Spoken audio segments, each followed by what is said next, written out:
I got my car back, brand new engine, running really nice. It feels way more powerful than it did before the new engine. Very happy with it. I didn't have to pay a single dollar, completely covered by warranty, so can't get mad at that. I know I've been talking about trading in my car, but honestly, I might keep it now. I have another $40,000 or 40,000 miles on the factory warranty. I believe I got an extended warranty after that for another 40,000 or something like that, another 50,000.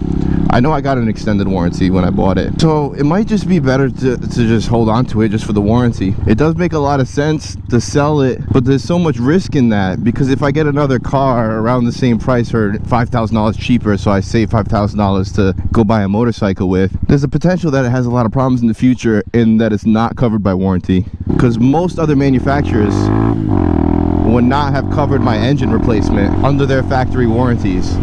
So yeah, I don't know what I want to do in the future now. I know I really want a second bike. I just don't know how I'm gonna get one. I might have to just wait until the channel starts making enough money for me to buy a second bike. I should only need to make like $200-300 a month consistently, which, you know, we're pretty far away from, but I believe in myself. All right, let's get into the topic of this video, and it's why you should buy a Hawk 250.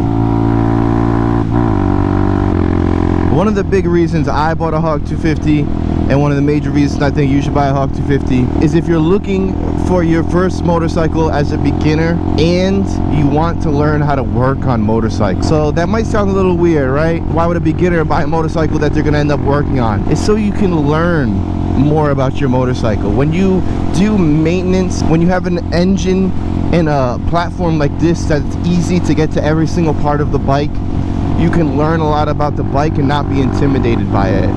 If you buy one of these sports bikes with full fairings and all this complicated stuff, it can be pretty intimidating just to go in there and even just change the oil, because you don't know if you're going to break a plastic putting it back on, or not know how to torque it back correctly, or something be leaking because you did it wrong. There's a lot of different things that could go wrong in more complicated bikes. When you buy a bike like this Hawk 250, it's super simple. It's built upon a platform that thousands of people have been diving into for a very long time. It's the old Honda CG engine clone, so it's pretty much as standard as it gets. It is beyond easy. That brings me to my next point, is how easy it is to find parts. Everything on my bike I bought on Amazon. Literally everything besides the grips I bought on Amazon. Those you can just buy on Amazon as well. So including the bike, you never need to leave your couch to get yourself all the mods and everything you need to work on this bike. So that's another thing that's really cool about it, is the accessibility is super high across the board, really. The only thing you might have a problem finding is the front rim. I know there's a bunch of places where you can buy the front rim, and it is prone to bending if you do a lot of wheelies, so keep that in mind if you're going to be doing hard enduro work or a bunch of wheelies, that the front rim is not really built for that kind of stuff. So while this is technically an enduro motorcycle, this video and this bike I would not really recommend to hard enduro riders. It just doesn't really make sense to use it for that if it's going to keep bending the front rim. But if you put a better front rim in your budget, then that could work, especially as an introduction. I know there's people who have gone all the way across the country taking tons of different routes with this bike. It can survive a lot. Right now I'm at 1,700 miles on this dash. I had maybe 100 miles on the previous dash, the stock one. So let's say 1,800.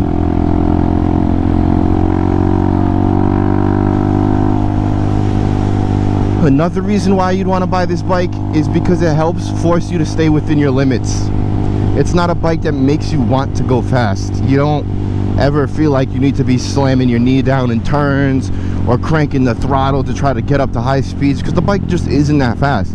Even with all the appropriate mods to make the top speed higher and higher and higher, it's still only going 70 miles an hour, like max, maybe a little bit higher. So it's not something where you're ever going to be super enticed to chase speed with. And in my opinion, that's a very positive quality.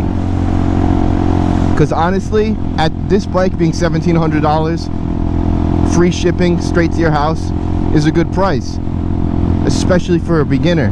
But what makes it even better is that it's not going to immediately make you want to kill yourself.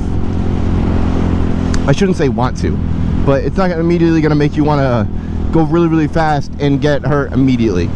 You'll understand the bike is made to go a little bit slower.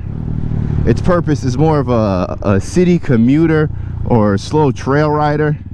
So if you use it for those reasons, you'll be pretty safe with it, all things considered. Wear your gear, people. On certain or in certain markets, for $2,000 you can buy a, you know, late 90s, early 2000s crotch rocket, like a R6 or something, and that thing will send you into a wall no problem. And it might have tons of issues that you don't really know how to fix or how to get to. It might cost a lot, might need an engine rebuild. So if you're considering like a 600 class sports bike versus something like this, really make sure you're ready for something like that. If you're an experienced rider, you've been riding dirt bikes all your life, or you know you have fairly good self-control, you know, I wouldn't say be scared of the bigger bikes, but just know what you got underneath you.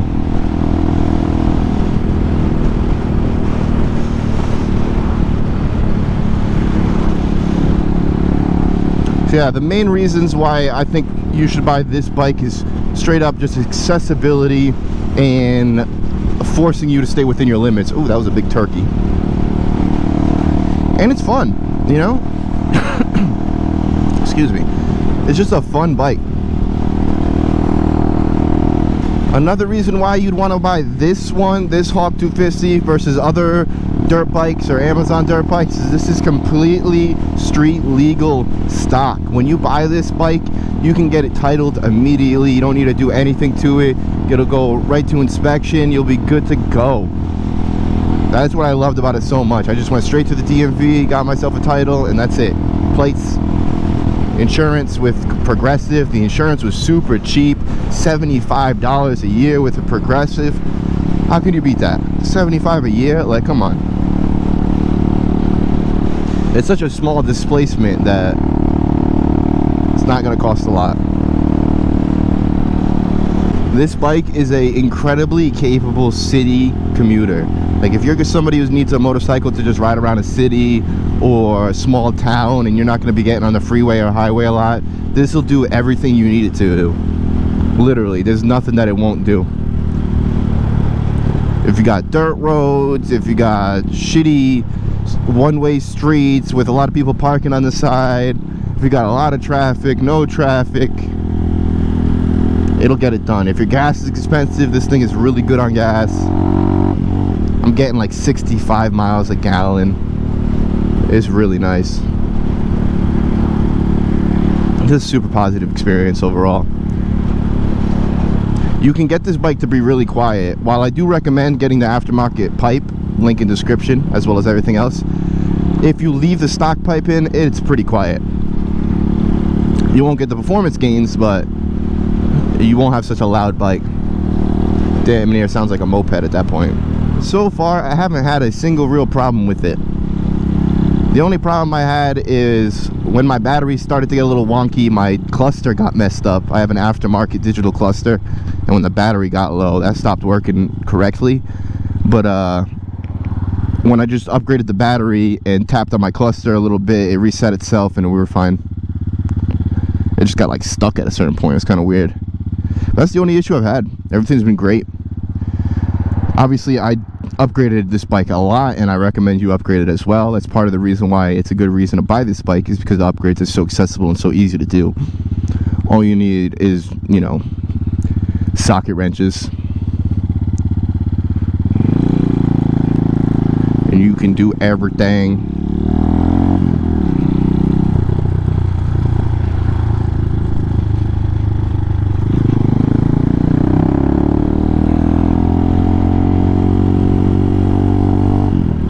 The brakes have surprised me as well. At first I thought the brakes really sucked, but now that they're completely bedded in and I understand how they work and they're worn to the right level where it's like they're pretty broken in, they should be at their peak capability, I'm pretty happy with them. I can brake pretty hard. It's not the best brakes in the world. There's only a single front brake, no dual rotors, but it gets the job done when you squeeze on them. Of course, you always want to use progressive braking. You never want to just squeeze it immediately. You always want to progressively squeeze the brake to get the most stopping power in the safest manner. But doing so with this bike yields pretty good results, because I think a part of it is the engine braking is so strong that it really helps slow the bike down in combination with the front brake.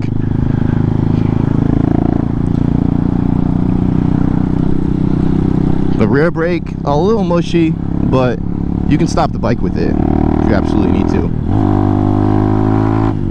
When I first got the bike, it locked up quite a bit. Like if I stepped on it too hard, the thing would lock up all the time, but now it's completely fine. So I don't know what happened to it. I think it might have been a little dirty at first. Like the rotor was dirty or the brake pads were dirty.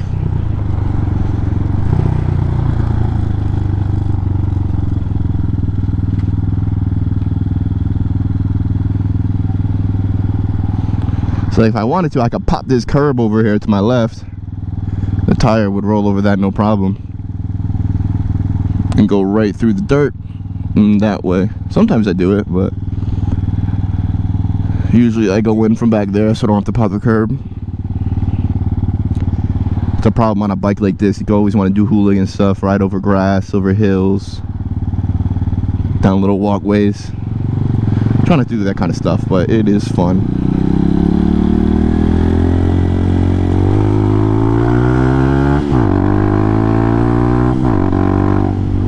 If you do end up buying this bike, I do have a link in the description. It helps my channel out a lot if you use that bike. It costs you nothing extra to buy your mods or your bike with my Amazon codes, so I would highly appreciate that. I appreciate everybody who's been watching the channel lately.